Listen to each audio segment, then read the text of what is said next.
नमस्कार मंडळी, कसे आहात सर्व? वेदश्रीज किचन मराठीमध्ये आपले खूप खूप स्वागत आहे. आज आपण आपल्या किचनमध्ये दोडक्याची चटणी कशी बनवायची हे पाहणार आहोत. तर इथे आपण एक दोडका घेतलेला आहे, याची शिरा आपण काढून घेणार आहोत. तर इथे आपण याच्या शिरा देखील काढून घेतलेल्या आहेत. छिलक्याच्या साहाय्याने या शिरा आपल्याला काढून घ्यायच्या आहेत.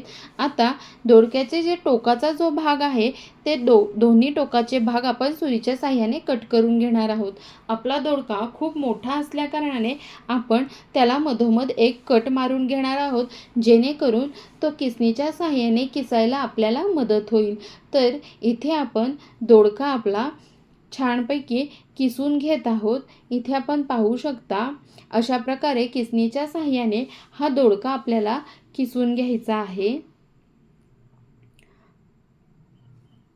तर इथे आपला दोडका पाहू शकता आपण किसून घेत आहोत आणि एकीकडे आपण कढई गॅसवर गरम करण्यास ठेवलेली होती. त्यामध्ये आपण 2 पळ्या तेल ॲड करून घेतलेलं आहे. तेल छान गरम झालं की यामध्ये आपण 1 चमचा मोहरी ॲड करणार आहोत. तर इथे आपण 1 चमचा मोहरी ॲड केलेली आहे. अर्धा चमचा आपण जिरे इथे ॲड करून घेणार आहोत.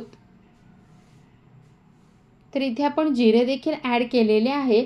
आता हे दोन्ही छान फुलल्यानंतर आपण यामध्ये 1 वाटी मोठा बारीक चिरलेला कांदा ॲड केलेला आहे आणि कढीपत्ता देखील ॲड केलेला आहे. आपण यामध्ये थोडंसं मीठ ॲड करणार आहोत, जेणेकरून इथे पाहू शकता आपण मीठ ॲड केलेलं आहे, जेणेकरून आपला कांदा पटकन असा गुलाबीसर रंगाचा होईल. आणि इथे आपला कांदा छान असा गुलाबीसर रंगाचा झालेला आहे. आता यामध्ये आपण चिमूटभर हिंग ॲड करून घेतलेला आहे.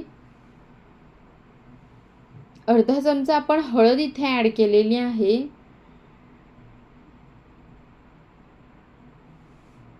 आता आपण जी लसूण आणि मिरचीची पेस्ट केलेली होती, जे वाटून घेतलेलं होतं, ते इथे आपण ॲड करून घेतलेलं आहे. लसणाचा कच्चेपणा पूर्णपणे गेला पाहिजे, अशा प्रकारे आपल्याला ते छान असं भाजून घ्यायचं आहे. त्याला एक छान आपण वाफ येऊन दिली आहे, जेणेकरून लसणाचा कच्चेपणा निघून जाईल. आता आपण जो दोडका किसून ठेवला होता तो यामध्ये ॲड करून घेणार आहोत. अगदी झटपट होणारी ही रेसिपी आहे.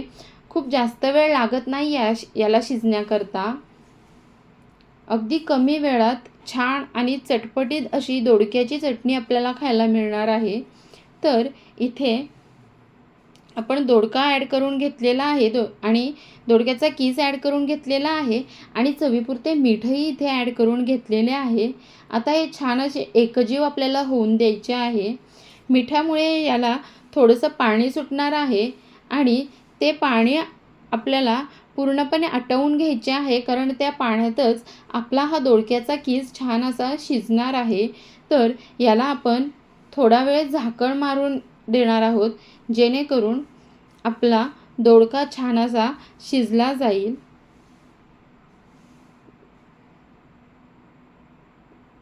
तर इथे पाहू शकता आपली दोडक्याची चटणी तयार झालेली आहे.